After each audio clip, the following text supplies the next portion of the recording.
कुठल्याही क्षेत्रात मोठा होऊ द्या, त्या माणसाला पुस्तक लिहिल्याशिवाय काही पूर्ण झालंय असं वाटत नाही. म्हणजे पुस्तकाची किती किंमत आहे बघ.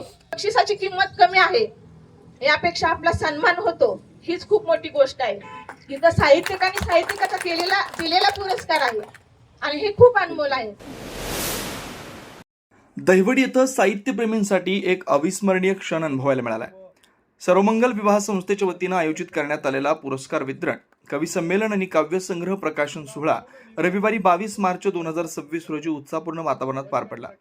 या विशेष सोहळ्यात मानदेशी कवयित्री मनीषा मिसाळ लोखंडे यांच्या संतांच्या गावी प्रेमाचा सुकाळ या काव्यसंग्रहाचं मान्यवरांच्या हस्ते प्रकाशन करण्यात आलं. कार्यक्रमाच्या अध्यक्षस्थानी होते प्रसिद्ध कवी हनुमंत चांदगुडे, तर प्रमुख पाहुणे म्हणून विजय काकडे उपस्थित होते. यावेळी रवींद्र कोकरे आणि किरण गाढवे यांनी या काव्यसंग्रहावर सखोल भाष्य करत त्यातील संवेदनशीलता, आशय वैशिष्ट्य आणि सामाजिक जाणीवा अधोरेखित केल्या. कार्यक्रमात आणखी एक महत्त्वाचा क्षण म्हणजे दहिवडी येथील रुद्रराज ग्रंथालय वाचनालय या उपक्रमाचा उद्घाटन सोहळा. हा उपक्रम ज्येष्ठ सामाजिक कार्यकर्ते जीवन सर्वोदय आणि ज्येष्ठ लेखक बाग केसकर यांच्या शुभ हस्ते पार पडला.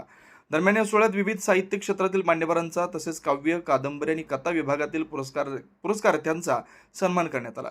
साहित्यिकांच्या प्रभावी काव्य वाचनानं कार्यक्रमाला विशेष रंगत आली. बाप दिसतो वरवर जल्लाद पुन्हा हिटलर, कधी दिसली का तुला रे हळव्या मनाची किनार.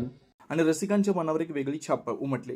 संपूर्ण कार्यक्रम आनंदायी, उत्साही आणि खऱ्या अर्थानं साहित्यिक वातावरणात पार पडला.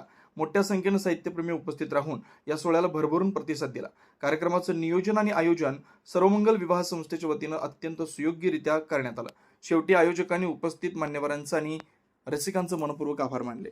अशाच महत्त्वाच्या आणि नवनवीन बातम्या पाहण्यासाठी आमच्या माणदेशी आवाज चॅनेलला सबस्क्राईब करा आणि हा व्हिडिओ जास्तीत जास्त शेअर करा.